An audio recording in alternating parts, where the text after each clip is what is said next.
Herm and Schrader on the Dirty Mo Media platform from the middle of America in St. Louis, Missouri starts right now. 2/3 of us are in St. Louis, Missouri, but getting ready to get out of town. We are we almost snowed in? I mean, I know we can get down the hill. It's hard to get up the hill here at my place, but tell me your story, Kenny, out there in Dittman, Missouri. We had about 8 inches, but it was so cold, it was like powder. You know, it wasn't one of those wet snows where everything.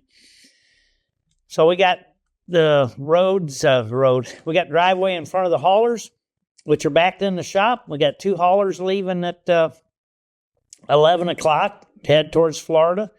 And then I'm waiting for Tom Berry Jr. to show up here this afternoon. And him and I and Ann are leaving in the motorhome. We'll meet them guys somewhere down Georgia tonight, test tomorrow, and be at Volusia Thursday, Friday, Saturday. So you got to leave full speed ahead. We haven't got no red warning lights where it says the road's blocked, so we're just going. Yeah. Well, it would not be right if we ignored the weather. So, Dietz, you're from the South. You're down there around the Charlotte, North Carolina area. You all were expecting Armageddon, shut everything down. Give me a report from your area. Well, you know, the reports from weather people, especially around snow and ice, are so accurate. No, we've got gas, we've got power. If you see kind of a reflection in my glasses there's a lot of white. It's really bright over here. So we got, I don't know, we got 2 or 3 inches of snow, and then there was a lot of sleet and ice. The secondary roads are bad, but, you know, the boys are out of school and they're playing with their friends, and it's nice and cozy here. Hopefully it won't look like this on Saturday in Bowman Gray, or Sunday, whenever it is. So I am 40 minutes from Kenny Schrader. We got a lot of snow just like Kenny did, and I fly out to Daytona Beach on Wednesday. However, Kenny, I want to go back to you. Did you see the weather forecast for when we land in Daytona? It's like a high of 50 every day. We missed out. Well, let me tell you what. We don't land in Daytona. You land in Daytona. Yep, I do. I'm driving a truck to Daytona, hauling a lot of your stuff, as you remember. Thank you. Thank you. It ain't no. We're hauling more stuff. We got more friends going. We're taking a lot of stuff down, which is no problem. But yeah, I watched the dirt races from Volusia last Thursday, Friday, Saturday, and them cats are all running around in shirt sleeve shirts. Or, you know, maybe every now and then there was a hoodie, but it doesn't look like that for when we're going. No, it does not look good. Okay, so what did we do over the weekend, everybody? I'll go first. Man, I'll tell you what, I didn't do anything. I just watched this crazy snowstorm come in. I want to thank Kenny Schrader in front of everybody. I took out to Kenny my helmet bag so I don't got to take it through the airport. Poor me. And I took him my merchandise that I'm going to be selling off Nick Hoffman's trailer. Nick Hoffman's wife, Lacey, she said, Kenny, bring your merchandise. So I want to thank you, Kenny Schrader. Yeah, I got all 10 of the shirts. Yeah. What did you do over the weekend? Shirts. Plowed snow. Yep, we're taking plowed snow so we could leave out of here this morning. So, no, we're all good. Watch races, though. Watch Volusia every night. Man, do they have got a handle on that track right now. It is fantastic. They do. Okay. As I said, we're going to start this show now. Let's roll. Okay, everybody. It's going to be NASCAR at the beginning. It's Wednesday. I know what you all are thinking. The haulers are leaving for Bowman Gray. Let me give you a weather update, Kenny. The weather update for Bowman Gray looks like sunny skies, but we got The haulers, I think when they line up in there, they'll probably be going in tonight on this Wednesday night, most likely, or early tomorrow morning, which is Thursday. The high in Winston-Salem, North Carolina on Thursday is high of 34, low of 20. High on Friday. The high on Friday is 34, low of 20. Saturday, when they run those modified races, high of 21, low of 16. And on race day, everybody, this Sunday, race day for the Cookout Clash, high of 30, low of 19. Do you think, Kenny Schrader and Allen, let's go with Schrader first. Do you think it's all speed ahead? I think it's abort now. Abort now. Here's something. I don't know all the NASCAR schedules, like obviously used to, and I know they've changed a lot after things changed at COVID. We got trucks leaving Wednesday for a Sunday race. We don't even, that's like if they're going to Fontana, or Sonoma or something. They leave Tuesday. We're just going to Bowman Gray. Why is it so many days? The Cup cars, when they go to Michigan or something, they're on the track Saturday and Sunday, right? They're not even on the track Friday anymore? What are we going up to Bowman Gray on Wednesday for? Dietz, not saying, I'm going to send this to Dietz, Kenny, because he's down there, all right? I'm not saying they're going Wednesday, but here's the problem. Even though it's a little bitty bull ring at Bowman Gray, they're still making a big deal out of tech inspection. So they're at the Charlotte Motor Speedway tech inspection. What do you know, Dietz? You're down there around the action. Well, the way that I look at it, this race needs to be held in warm weather. In California, it was warm, even though it was across the country, which was kind of dumb. And this race needs to be in Daytona, period. And it's just like I texted you guys yesterday. If you want to do something outside of the box, make the All-Star race at Bowman Gray in May. The weather would be awesome. You got guys going for $1 million on a quarter mile. I think it would be unbelievable. Honestly, who thinks the All-Star race at Dover is going to be very good? It's not. It's going to suck. And I'd be willing to bet my mortgage on it. But, we've been at Bristol and Richmond and other places where it was cold and where we raced in the 30s. But it's going to be hard getting heat in those tires when it's 20 degrees outside. Maybe an idea if they're set on running it at Bowman Gray. Why not? Because you're beholden to TV. Why not run it the following week, even though that's Super Bowl Sunday, but run it in the afternoon leading up to the Super Bowl? Now, I know that the Super Bowl's not on Fox, it's on NBC, but that might not be a bad idea to start it at 2 or 3 on Fox, and then everybody can tune in to NBC and watch the Super Bowl. But, they got very lucky last year with the weather at Bowman Gray, and this is exactly what I thought would happen. You're on the edge of the mountains in North Carolina. The whole idea of running this race at Bowman Gray in February was bad to start with. And, I'm being honest. I mean, it's a bad idea, and I wouldn't be shocked if they postpone it or do something with it. Okay, Kenny Schrader. 2 hours ago, Bob Pockras, the reporter from Fox, he's the main reporter. Here is the schedule on Saturday. Now, remember, Saturday, we got temperatures in the teens. Okay, Saturday morning at 10:15, modified practice. Oh, now, I didn't know this. 10:45, sportsman practice. Looks like we've added another division in. I didn't know this. 11:15 on Saturday, mods qualify. 11:14. Now, I'm reading this. 11:14. I don't know if that was a typo. Sportsman qualifying. Okay, I just want to get down to the bottom here, guys. There's a lot more. the heat races for the Cup Series for the Cookout Clash at Bowman Gray on Saturday night. The heat races, listen to this, start at 8:30 at night.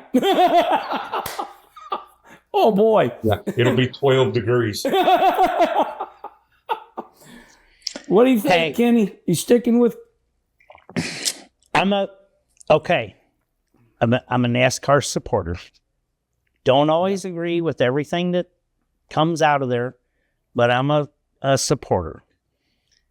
I was thinking today about, we go down to Daytona now for Speed Week. Well, Speed Week isn't nothing about Speed Week anymore. It's what? Friday, Saturday, Sunday. The ARCA race and the truck race run together, I think. On Saturday, I don't know, the Xfinity race, whatever. Everything's like Friday, Saturday, Sunday. It's not Speed Week anymore. The qualifiers are still on Thursday, right? Yeah. I agree. They don't get on track till Wednesday. You know, I just don't know. They're doing stuff. You bring up a good point. They're doing, well, I mean, it's a weekend. It's a weekend at Daytona. I don't know. We'll just have to see. It's tough to make the right decisions, and you don't know what the right decisions are until you try something. So, I don't know. The dirt world is changing this year because they used to run a lot of races before Speed Week. You know, the traditional Speed Week. And now they're running a lot after Speed Week. Is that going to help their crowds or hurt their crowds? I don't know. But I do know that NASCAR and Daytona control everything down there. As far as if there's big crowds at Daytona, there's big crowds everywhere. You know, it's tough. They're scrambling to try to do right. And the only way you can find out if you did right is do it. Yeah. Well, everybody, this is Herm and Schrader, and we do what you all do. We talk about it. What do you think's going to happen at Bowman Gray this weekend? We're just having a lot of fun, everybody. So we'll keep it light. And, it's going to be tough, but we'll see what they do. We've all given our opinion. I kind of agree with Kenny. Let's make it to where it's pleasurable for everybody. But once again, we know what Fox Sports, what are they going to say? Can they put this in a different time slot? We don't know. It's going to be pleasurable for me. I'm either going to be in the motorhome watching it, or I'm going to be out at the campfire watching it. But it'll be pleasurable. Yeah. Okay. For a lot of you young kids, I don't know if you remember what this is. Deets, we're having fun right now. This is breaking news. Walter Cronkite. Are you old enough to remember that, Deets? Well, I know Walter Cronkite very well, but by the time he retired, I was, I think, 2 years old, so I don't personally remember him doing the news. Kenny Schrader, breaking news in the garage area as we tape this show. Jordan Bianchi and all the media right now, they're sharing this. Jordan Bianchi says that the playoff race at Charlotte Motor Speedway, it appears that they're going to get rid of the road course, that they're going back on the oval. I'm going to go first. I think this is a great decision. I think in an era where we had to create something different, the fans are yearning, what's old is new again. If this is true, and Jordan Bianchi is a well-known reporter, everybody looks up to him. If this is true, Kenny Schrader, what do you think of that? I think it's great. Always been a big fan of, Charlotte Speedway for sure. But yeah, I did not mind watching that Roval race there. I thought it was pretty exciting. Because what I liked about the oval, the Roval, and the Indianapolis road course is they were so wide. It wasn't like going to Watkins Glen or Sonoma where you're fighting over one little area. They were so wide that they put on some pretty good races. But we have enough road courses. Our our background, our history is oval racing, and I think I like it. Okay, so we will pay attention to that, everybody. That is breaking news. The playoff race at Charlotte at the end of the year appears, as reported by Jordan Bianchi, that it will go back on the oval, that they are aborting the road course. However, that is reported by Jordan Bianchi. All right. Okay. Switching gears, everybody. Ken and Schrader. NASCAR has started the year off winning the Rolex 24 IMSA, that is owned by NASCAR. And they had a record crowd. They showed the pictures. Scott McLaughlin, the race car driver. Of course, we'll get into who won it, but just let's stay with that thought process right now. I know the weather was great, but why do you think the Daytona 24, I did see the pictures. Why do you think everybody was talking about how good it looked this year as compared to the years past? I didn't see the pictures, but I know that this is in my mind. We know how my mind gets. But that race for the last 10 years has been becoming more popular and more popular. I've only been to it once, but I see some of the things. They're making a carnival atmosphere out of it, kind of. And yeah, plus, it's like, hey, I can go there anytime I want. You want to cruise over there Saturday night for a couple hours? You want to go there Saturday afternoon or Sunday afternoon? Or, it's just, I think that race has gained a lot of popularity. And it used to be just finish the damn thing, be 8, 9 laps, 10 laps ahead. I don't know, Dietz, what a big margin of victory was 20 years ago. But now them guys race their asses off, and it's a good show to watch. Okay, Dietz, I got this ready right here. Okay, for everybody, there was 4 classes in the 24 Hours of Daytona, and I'm going to tell you what the classes were. I'm going to give you now after 24 hours of racing, after a full day and night. Okay, GTP class, the main class. That's what we all call Daytona Prototype. The bad boys, Roger Penske. They won the race by, listen to this, 1.714. That means the guy that ran second was 1 second behind him after 24 hours of racing. That's insane. Okay, LMP2. This was the biggest margin of victory. The second place car was 8 seconds behind. Okay, we forget about that. The next class, GTD Pro. This was a good one. Harper won, and he was second, 2.6 seconds behind. Now, the last class, GTD, Ellis won, and this one was the closest, 1.023. So it's fair to say every class, the second place car, they were all close to each other. 24 hours of racing. Yeah, it didn't used to be like that. You just need to finish, If you were one of the top cars and you could finish without that catastrophe where you were in the pits for a couple hours, you had a good shot of winning by a healthy margin. Those days are over. They're over at every division of our sport, from the smallest dirt tracks to the biggest pavement tracks to the road courses. Indianapolis used to be one car in the lead lap or win by half a lap or something. And now, they're all on top of one another. So,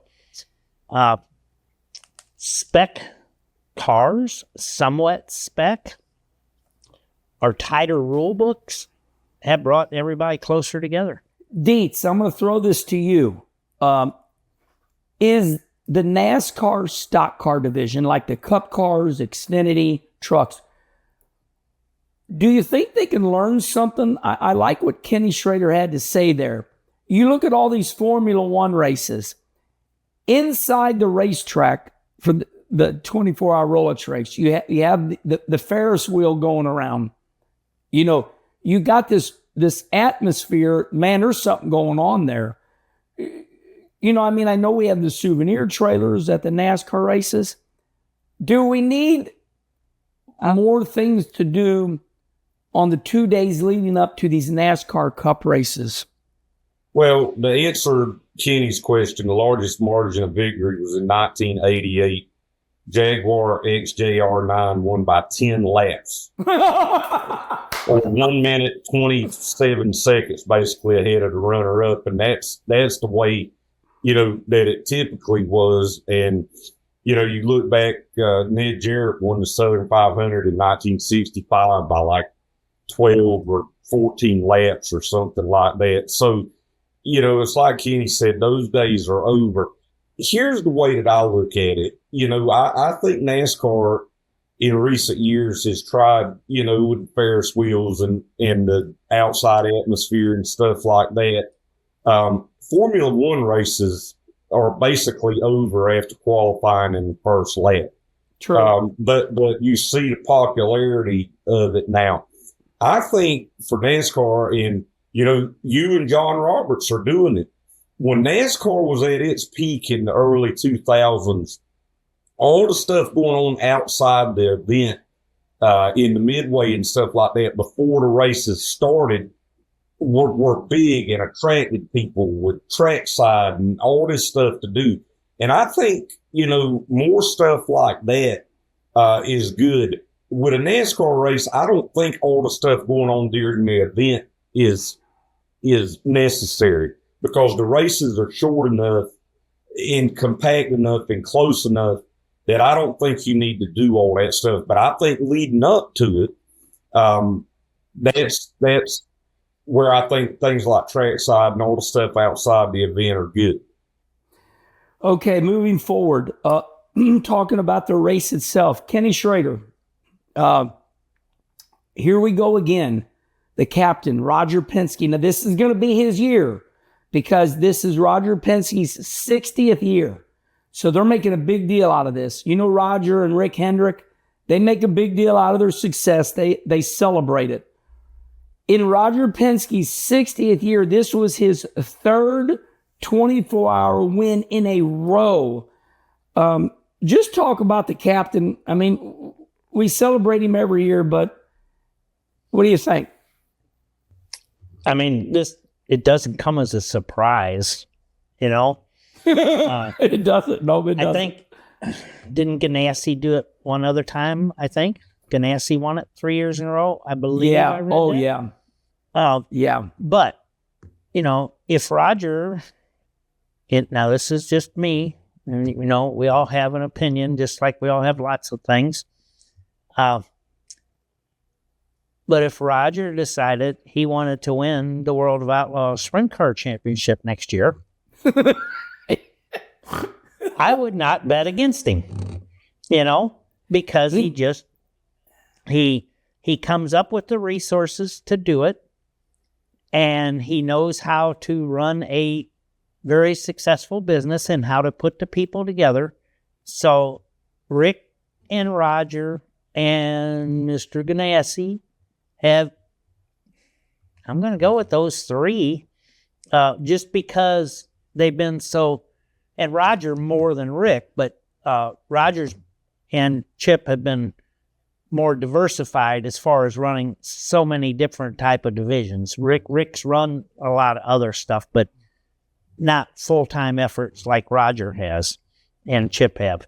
So, I mean, it's not a surprise that Roger wins his third in a row. And I mean, I'm a big fan of all three of them, just because how serious they are about racing, how much of a racer they are personally, to commit the finances and the effort and the time it takes to put together all the successful programs that they do. So I'm going to say this, but Dietz, I need you to help me. And Kenny, you probably already know. Just understanding why is Roger Penske so successful in everything he does. But let's go way back. Didn't Roger Penske win a cup race at Riverside? Or did he drive in a cup race at Riverside? He won. Okay. That is even better yet. So not I'm saying he did, but didn't he, Dietz? I'm sure he did. Because they gave him that time car. there. They redid that car. Your brother was over there. They gave him the black Pontiac. The black Pontiac. Yeah, I know the car that you're talking about. I think it was an 02, but as a driver, he never had a cup win. He won the LA Times Grand Prix at Riverside and the 24 Hours of Daytona, a class win, but never had a cup win as a driver. Those were wins that he actually had as a driver. Listen to this, guys. Yes, Roger Penske was a highly successful race car driver before becoming a legendary team owner. Considered one of America's top young road racers in the late 50s and early 60s, he won the 1961, to your point, Dietz, Roger Penske won the 1961 SCCA Driver of the Year Award, competed in 2 Formula One Grand Prix, and won a 1963 NASCAR race. He retired from driving at 65 at age 28 to focus on his business, subsequently forming Team Penske. Okay, so he won a 1963 Cup race. Did it say Cup? I'm race? still going. Dietz is on it. I can see the smoke. What I'm seeing is he had 2 career Cup starts, and his best finish was a 12th at Old Bridge Stadium in 1963. But now Kenny may be talking about, I know they had some standalone NASCAR West races even back then, and he might have got been credited with a win. Whatever. Roger, he was a hell of a driver. I didn't know he ran 2 Formula One races. Yeah, neither did I. I'm just looking this up. Did Roger Penske ever win in NASCAR Cup Series? Yeah, here we go. Let's look. It's coming up right now. You're looking on the internet, right? No. Oh, yeah, you know what it is. They're just okay, I'll abort this because yes, he won in Cup and all that. Okay, well, we'll deal with that later. And as we always say, everybody, respond right here. What did it say? What did it say? Okay, it is. I said, did Roger ever win in Cup? And I didn't ask it, right? It said, yes, Roger Penske is a highly successful team owner in the NASCAR Cup Series, both in 5. I should have said driver. Yeah. Okay, you put that into Google there, Dietz. Did Roger Penske as a NASCAR Cup driver ever win in the Cup Series? No. Okay. He did, not as a driver. Okay, so there it is, everybody. Roger Penske, Rick Hendrick. He won 24-hour race again. Yeah. Yeah. And he won Le Mans in 1963 to 24 there, and I think that was he started first, finished 25th. Let's dumb it down. Kenny, we're doing a real good job of dumbing it down right now. Yeah. Hey, everybody's following along. I see everybody on their phones right now trying to help us. So, Kenny, you run a business. You work with Federated Auto Parts. What do you have to have in your mind, in your skill set, to whatever you do, you win at? But is it hiring the right people? And then when you hire the person, having them be great bosses, what is it that Roger Penske has that some others don't have? Why does he stand out? Well, I think him and Rick both they've been very good at knowing who to hire, having the ability to see that those people were capable, and the people he's hiring they got to be capable of managing the people and treating it like it's theirs and really having the attitude where they, you really care. It's just any business is a people person, and they're really good at picking people. Yeah, I agree with that. I think that is the reason. And just have a little fun here. Kenny, didn't your boss, Rick Hendrick, don't they make a big deal out of making each employee feel important by, I hear that each employee, when it's their birthday, they spin a wheel and they win something. You know anything about that? Rick just always gave me a hard time. No. I was watching some old stuff that popped up. Rick and I jacking with each other, which there was something that showed up the other day where Richard Broom was off for 4 or 5 weeks with the back surgery, and Rick was my crew chief. Oh boy. I remember it. And I kept blaming him, whatever he did. We actually run second in a Winston. He was my crew chief. I said, crew chief made some bad decisions. We got to pole a couple days later for the 600. And I said, well, the crew chief did a hell of a job. So Rick is fabulous to work for. My son works for him. Yeah, it is. Hold on. Your son? Yeah. I didn't know this. He told me there was a job listed over at Hendrick Automotive, not Motorsports. Hendrick Automotive. Got it. That he had applied for. And I said, well, why didn't you call me? I'll stack the deck a little bit. And he said, no, I can, I'll just do it. But anyway, he's over there. That's exciting. Sheldon is working for Hendrick Automotive. He's been over there 3 or 4 months. Well, he's the man for the job. Your Sheldon is smart, and that's great. Yeah, he doesn't like racing. Hold on. He knew he didn't want to do anything that had to do with going around circles. My favorite thing about Kenny Schrader is late at night, the races are over, and people come up to Kenny Schrader, Dietz, and they go, Kenny, my son's 8 years old. What does he got to do to keep racing? Schrader usually says, quit right now. Yeah. Buy golf clubs. Yeah. Yeah. Buy golf clubs. Okay, we're winding down the Daytona 24, everybody. We're celebrating Roger Penske, and people like him. Oh, wait. Wait. Yep, go ahead. They set a record this year. Yeah, that's what I was getting to, but go ahead. Go ahead. All right. Well, the Daytona 24-hour race was like 17 hours and something. Minus 6.5 hours. 6.5 hour yellow flag. I mean, it's like, man, can you imagine just riding around there for that long? And some of these guys counted their stints as, doing that. So, like, let's say Connor Zilic, he was in the car for over 4 hours. That's counted as a stint. And that's kind of the rules they got there. 6.5 hours, you couldn't see your hand in front of your face, everybody. Fog. You ever done that, Kenny? We go to run 24-hour race in 1900-something.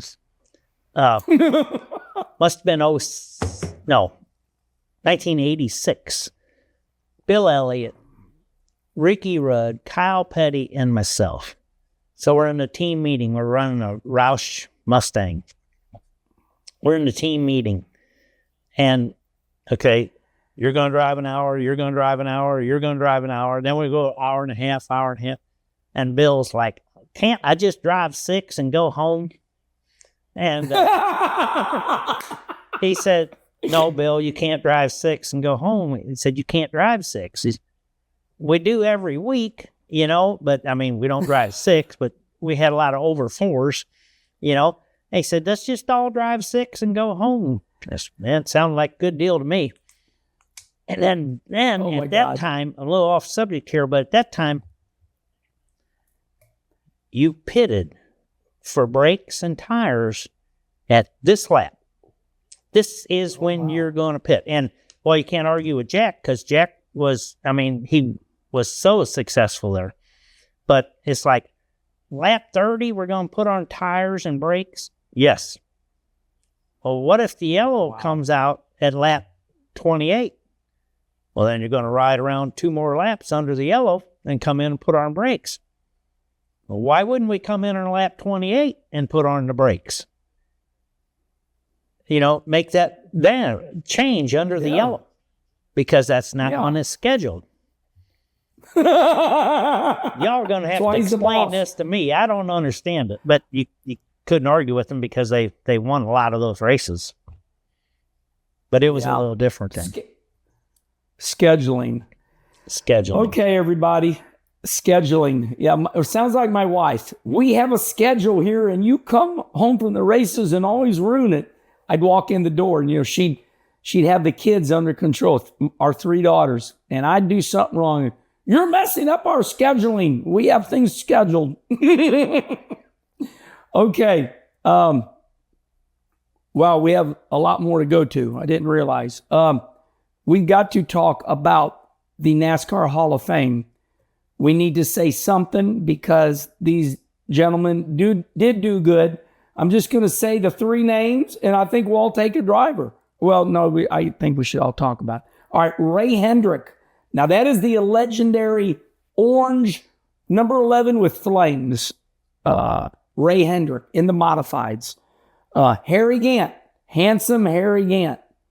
Kurt Busch. Kenny, they were inducted into the NASCAR Hall of Fame. The ceremony looked good. Well, let's go with Dietz. Let's give Schrader a rest. He's been talking. What do you think, Dietz? Well, you'll notice I've got my Skull Bandit hat on. Of course, Kenny was the Skull Bandit, and Harry Gant was almost the original Skull Bandit. Stan Barrett was before him. That's a whole other story. But anyway, I'll tell you a little Ray Hendrick story. My granddaddy went to the races up at Fayetteville, North Carolina. And he told me that every time Ray Hendrick didn't run there every week, but every time Ray Hendrick came down there in a modified or a stock car, a late model at that time, he said he never saw Ray Hendrick lose a race. So, when you think about modified drivers, Richie Evans is probably the most famous name. I would say that Ray Hendrick was the equivalent of Richie Evans in the style. Add on to that, I love this. Google, Ray Hendrick was a prolific racer and winner. Ray Hendrick was a driver who would compete anywhere and everywhere. Sounds like you, Schrader. But listen to this. This is what we're getting to. In a career that spanned nearly 40 years, okay, this is insane. Ray Hendrick won 44.4% of his starts and finished in the top 5 in 4 of every 5 races he entered.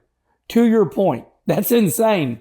And one other thing that I would add is, and Rusty may have done this, but people don't realize that they ran modifieds at Daytona, and they ran them on the road course. But for about 3 or 4 years, like from 1977 to 80 or somewhere along in there, they ran them on the 2.5 mile track. So you had these just wild looking Camaros out there that and Firebirds that Richie Evans and Bobby Allison and Ray Hendrick and Darrell Waltrip and all these guys would run. People need to go back and look because they're some of the neatest, funkiest looking race cars you'll see. And Ray Hendrick, all-time wins leader at Martinsville, 20 wins. One of the 50 great race car drivers. Ranked number 4 in the all-time top 10 modified drivers list. We lost Ray at 61 years old due to cancer.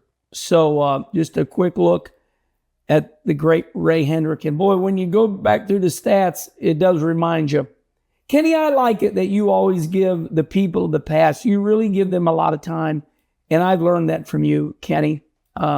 What about Harry Gant or Kurt Busch, Kenny? Harry was one of the guys, when you came in, you could instantly go and ask him something, you know? I mean, there was a lot of them like that. But Harry'd tell you the truth. Harry'd also tell you when you were messing up. You know? Very nicely tell you, but make it to your point. It's like, hey, kid, this is stupid. You're not doing this, you know? He was big as like, when I'm running 12th, and I come up to pass you and you're running 11th, and it's 300 laps into this 300 miles into this 500-mile race, you don't jack with me. You don't race me. You let me go, because we're racing the leader. And the more you jack with me, the more time we lose to the leader. So you let me go. We'll race when it's time to race. Harry, just the way he handled himself,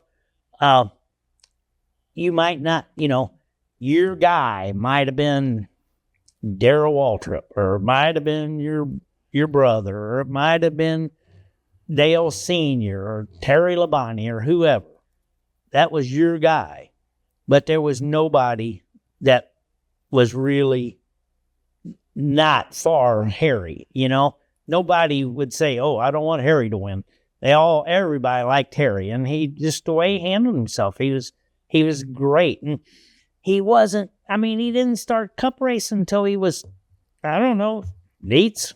How old 40? Was he when he went full-time cup racing? He was in his 40s, I know. I think he was, yeah, I mean, he was 38 or 40 and pushing it. And, you know, the thing, when you look at his numbers, like his cup wins, he's got, I think, somewhere around 18 or 20, something like that. But when you take his career as a whole, as a late model racer, and really and honestly, I think the two things that got him in the Hall of Fame were all those races he won in 1991, I think it was. He won 7 races in a row between Cup and the Busch Series. And the other thing was, you know, teamed up with Burt Reynolds and those guys. That School Bandit was iconic, and took NASCAR to a when it was growing in the 80s. That was just another thing that helped make it a little bit more mainstream. They had a national promotion program that really, really worked. Nicknamed Handsome Harry because Harry's hair, his full head of hair, was never out of place, and he was a good-looking man. The ladies loved him, so his nickname was Handsome Harry. Just some really cool stuff here. Obviously inducted into the NASCAR Hall of Fame 2026. He holds the record as the oldest Cup winner at age 52 and pole winner in the Cup Series at 54, winning 18 Cup races, and went on a tear, winning 4 consecutive Cup races, nicknaming him also Mr. September. So Harry's got a couple nicknames, Mr. September and Handsome Harry. Oh, here's another one. Here's another one, guys. Did you hear about this one? High Groove Harry. He always liked to run high. Yeah. The Bandit. He had 4 nicknames. He was the Bandit to start with. The Bandit, and then Handsome Harry. He didn't become Mr. September till he was 51. But he was just incredible. I mean, he's one of the guys, man. He was great. Yeah. Well, hopefully we told everybody that. I always learn something every time I do Herm and Schrader. I enjoy looking these great drivers up. Okay. I'm going to tell you all about Kurt Busch. Kurt, to me, is the epitome of God-given talent. Brother Mike tells me a story. He's out in Vegas somewhere, and Kurt was just so far ahead of everybody's talent that he stood out. He was just that good. But he was a hothead, and he got but his talent rose above that. The drivers, the car owners would keep hiring him. Roger Penske let him go. Rick Hendrick let him go. So here's his nickname. He's in the 2026 NASCAR Hall of Fame, renowned as and the reason I was telling you all that, he is renowned as, his nickname is the Outlaw. He secured 34 Cup Series wins, including the 2017 Daytona 500, and won a few drivers like you, Kenny Schrader. Kenny Schrader and Kurt Busch share this. One of the few drivers to win in all three series, trucks, Xfinity, and Cup. There's like 30 of them. Yeah. Now, look that up, D. Small group of 30. I don't think that's true. There's a bunch. What you did is very rare. But his talent is unbelievable. This kid can drive on the edge. The engineers say that both the Busch brothers, it must be in the genes. When the engineers look at Kurt Busch's, they say his data, he drives on the edge of wrecking. And when Kurt got in trouble and I drove his car, it was too loose for me. And Jimmy Finney took a rubber out of the right rear, put it in the left rear, and I was able to get going. But I mean, his talent is unbelievable, and that has him in the NASCAR Hall of Fame. But he is an outlaw. He was very passionate, and like a Wallace, cussed up a storm on the radio. But boy, we will not forget him. He is one of the greats of all time. And anytime I've been around Kurt, the nicest guy. Mark Martin said it perfect. I'll steal one from Mark Martin. He said, Kenny. I said, yes, Mark. He said, the best teammate I ever had.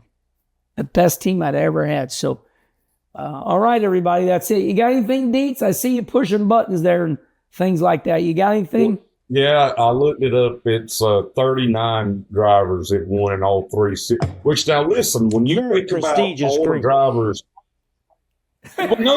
listen, when you think about all the drivers that have raced in all three series since the Truck Series started in 1995, you're talking about hundreds, maybe thousands of drivers. So to just have 39 is pretty amazing. And the other thing about Kurt Busch, to remember, that might have been the last driver Dale Earnhardt ever flipped off. He flipped him off in the most 500. Wow, that's awesome. That's documented in the race. I like when he's bent over at turn 3 at Indianapolis, telling Spencer he can kiss his butt. And it's like, I remember that for sure. Well, listen, I had to go where I went to, everybody.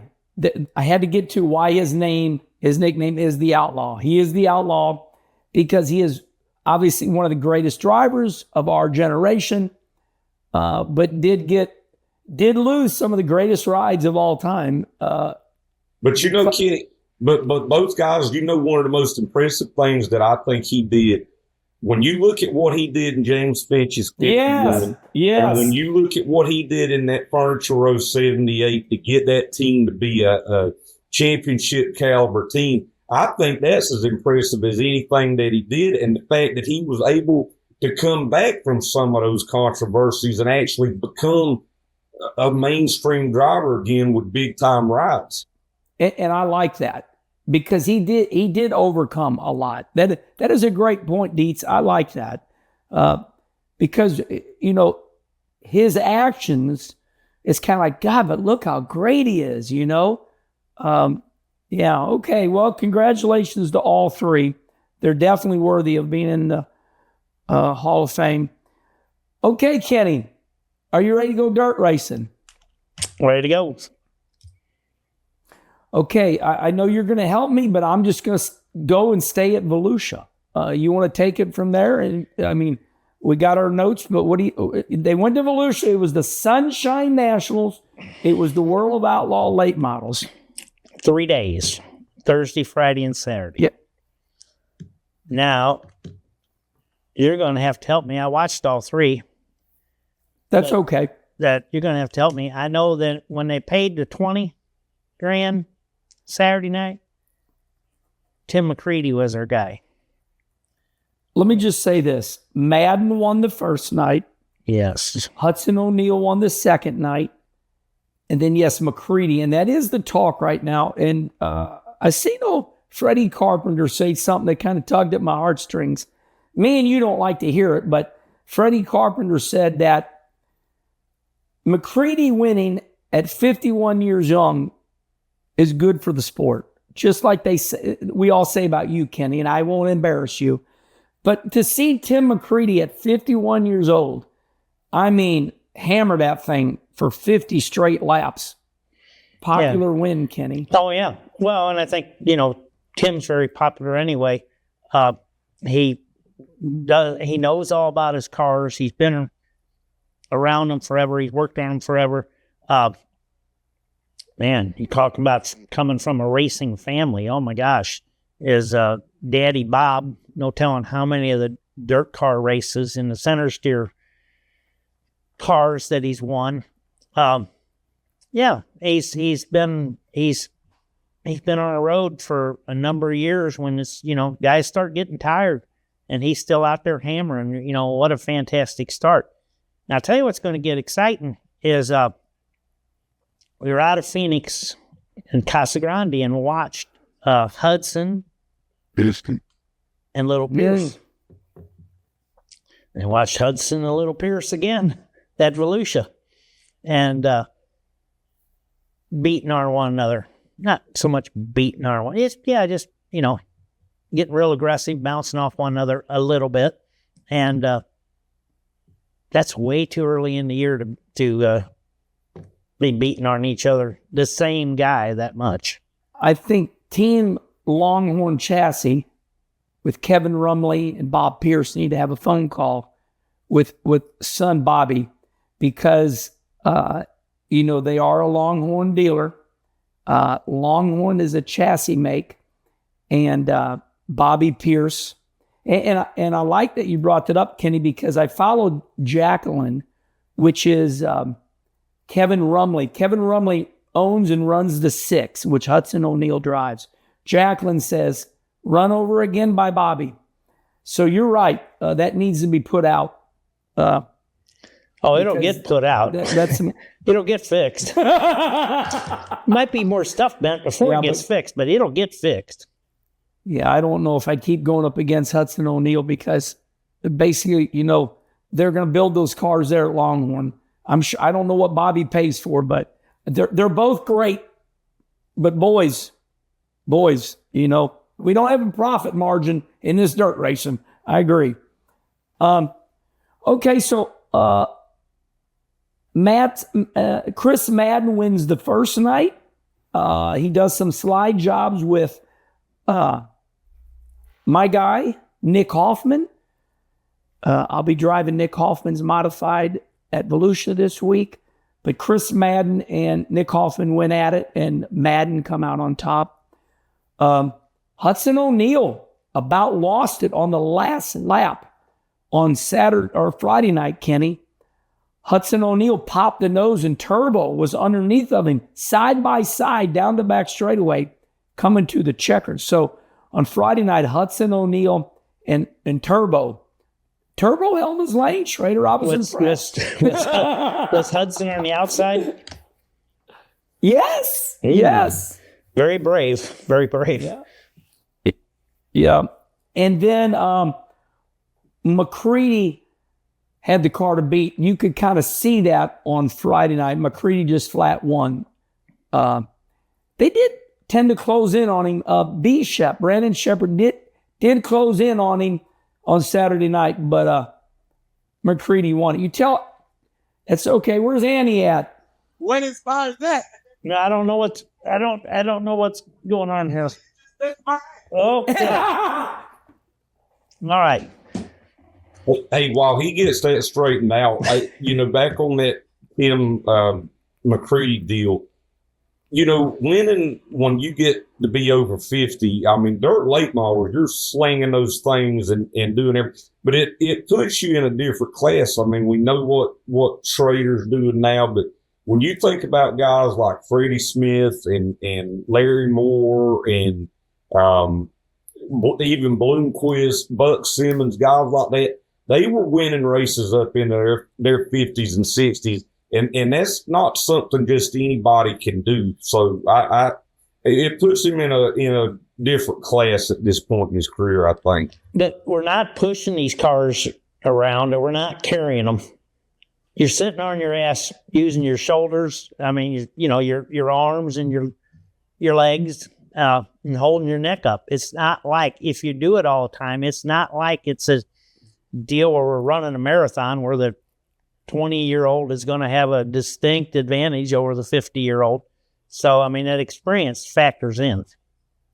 Kenny, staying on that, do you think that's why our hero, Steve Kinser, was able to go to 60? Because a lot of it was just in his DNA. Because when you do it so long, you can keep going. Well, and he's a bull.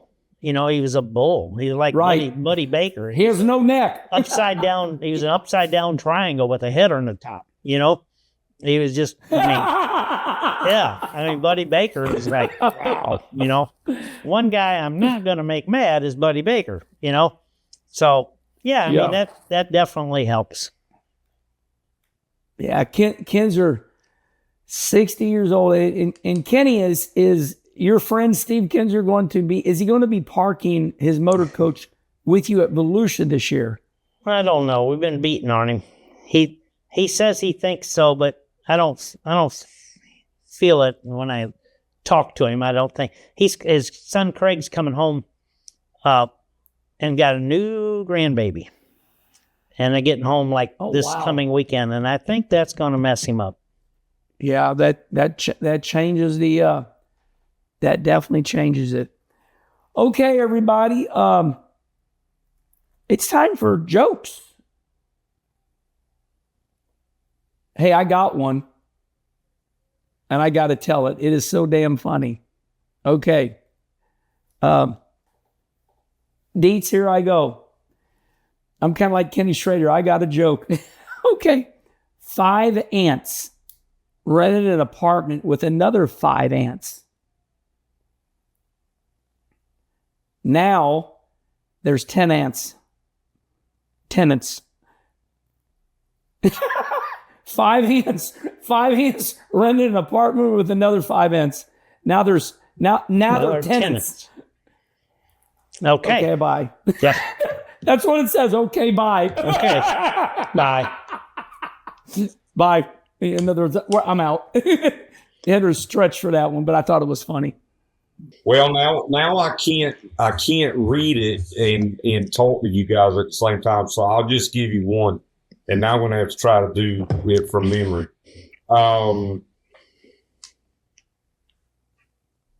You don't have to tell a joke. Here it is.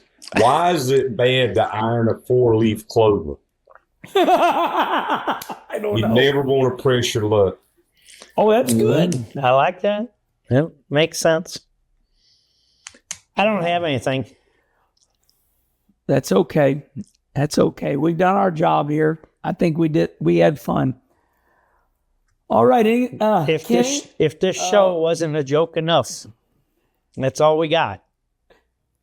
Hey, Kenny, what's funny is when you hear this come out, you'll be shocked. It's incredible what they can do with electronics. They'll clean us all up. Okay. We hope so. They will. All right, Kenny, I know you're headed to Florida. It's a big Federated Auto Parts sponsored event. Anything about that? The Dirt Car Nationals. I don't know how many years this is that for Volusia Speedway to be doing this, and the Dirt World Racing Group has just grown it and grown it. Here we were last weekend with the Sunshine Nationals, 3 days of the World Outlaws. We come back there, or World Outlaw Late Miles. We come back there this weekend. wing sprint cars, not World Outlaws, but wing sprint cars and the UMP modifieds. The following week, it's wing sprint cars, a couple days or 3 or 4 days are World Outlaw sprint cars, along with the UMP modifieds. The following week is USACs there, dirt late models are there, center steer modifieds are there. I mean, you got 4 weekends of racing down there. I should say weekends. First 2 are just weekends. The second 2 are every days except Sunday. And it's just a lot of fun. Yeah, I don't think I could have said it any better, Kenny Schrader. I will be joining you down there. I'll be driving Nick Hoffman's dirt modified, and as I look at my calendar, Kenny Schrader and myself, we start racing this Thursday, tomorrow, January 29th, 30th, and on Saturday, we run for $10,000 to win, and then we're off on Sunday, and we fire back up on that Monday. What is that, Kenny, February 2nd? Yeah, but we don't run for no 10,000 to win. Oh, how much money is it this Saturday to win?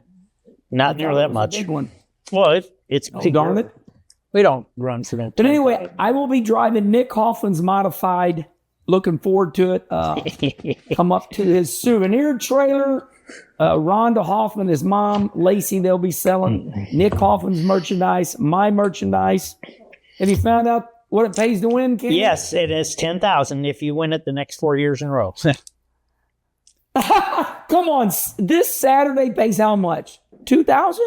No, I'm going to let you do the math. It's $2,500.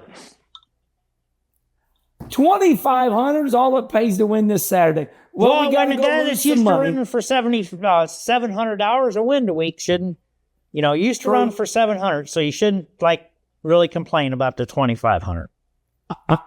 I'm happy because I drive 15 minutes down the road here to Federated Auto Parts Raceway Park for $700 to win. So yes, I'm happy to drive 18 hours for $2,500 to win. All right, everybody. Remember, say this at the end of every show. If you want to listen to Herm and Schrader and see Kenny Schrader's pretty face, go to the Kenny Wallace YouTube show. If you want to listen to us on your way to Daytona, go over there to Dale Jr.'s Dirty Mo Media Podcast. Until the next Herm and Schrader show, we'll see you all next time. Goodbye, everybody.